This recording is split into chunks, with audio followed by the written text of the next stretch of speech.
శ్రీ రామోజీరావు గారు ఈరోజు ఆయన లేను లేటు తీరని లోటు.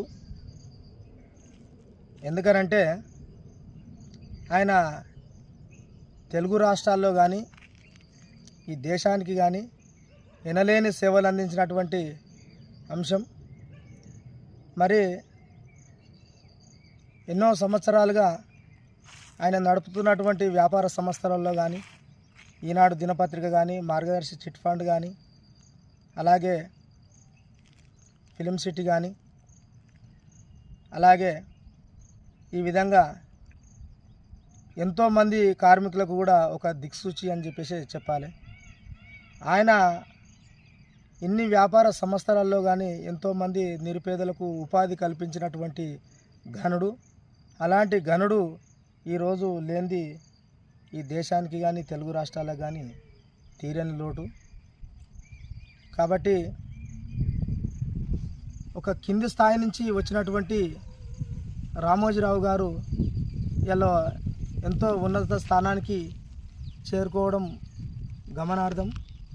అలాంటి వ్యక్తి మన ప్రజలలో లేకపోవడం కూడా చాలా బాధాకరము.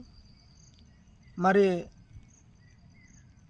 తెలుగు దినపత్రికల్లో చూసుకుంటే అన్ని రాష్ట్రాల్లో కానీ అన్ని భాషల్లోనూ ఈనాడు ఈటీవీ కానీ ఎప్పటికప్పుడు ప్రజల సమస్యలు ప్రసారం చేసినటువంటి వ్యక్తి. ఉదయము సూర్యుడు ఉదయించక ముందుకే ఈనాడు దినపత్రిక మన ఇళ్లకు రావడము ఎంతో గమనార్థము. అలాంటి వ్యక్తి మన మధ్యలో లేకపోవడం కూడా, ఇక్కడ పక్కనే ఉన్నటువంటి ఫిలిం సిటీ ప్రాంగణంలో అనుసంధానమైనటువంటి గ్రామాలు అనాజ్పురం కానీ, మరి అదేవిధంగా నాగన్పల్లి, అదేవిధంగా పోల్కంపల్లి, అదేవిధంగా ఇక్కడ చుట్టుముట్టు ఉన్నటువంటి అన్ని గ్రామాలు కూడా ఫిలిం సిటీ పైనే ఆధారపడి తమ కష్టసుఖాలు చూసినటువంటి వ్యక్తి శ్రీ రామోజీరావు గారు. మరి ఎంతోమందికి ఉపాధి కల్పించి ఎంతోమంది సుస్థిర స్థానంలో నిలిచినటువంటి ఏకైక వ్యక్తి ఎవరంటే రామోజీరావు గారు అని చెప్పేసి చెప్పాలి. మరి పక్కకే ఉన్నటువంటి నాగన్పల్లి అనే విలేజ్లో చూసుకుంటే ఎన్నో గ్రామాలకు ఒక ప్రాథమిక పాఠశాల నిర్మాణం రామోజీ ఫౌండేషన్ ద్వారా ప్రాథమిక పాఠశాల నిర్మించుకోవడం జరిగింది. మరి చాలా అత్యున్నత స్థానంలో ఉన్నటువంటి రామోజీ ఫౌండేషన్ ద్వారా ఇక్కడ నిరుపేద కుటుంబాలైనటువంటి చుట్టుముట్టు ఉన్నటువంటి అన్ని గ్రామాలకు కూడా మంచి ఫలితాలను అందించే విద్యా సంస్థను ఇక్కడ ప్రారంభించడం కూడా ఒక గమనార్థమనే చెప్పాలి.